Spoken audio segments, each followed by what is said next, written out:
आगे पीछे डालने लायक घूरे नहीं।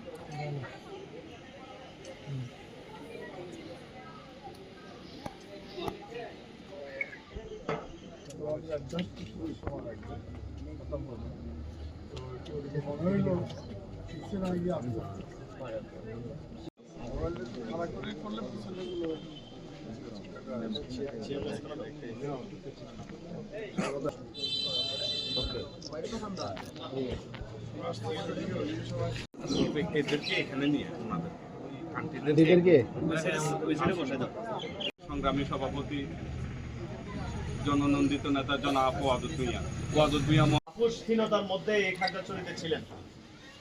আমাদের নেতা 15টি বছর কর্মীর আশা করে, কর্মীদের নিরাপত্তার চিন্তা করে এই খাগড়াছড়ির মাটি ছেড়ে যায়নি। আমাদের নেতা 15টি বছর কর্মীর আশা করে, কর্মীদের নিরাপত্তার চিন্তা করে এই খাগড়াছড়ির মাটি ছেড়ে যায়নি। মানুষকে ছেড়ে, খাগড়াছড়ির যে কর্মীদেরকে ছেড়ে উনি একটা সেকেন্ডের জন্য যায়নি।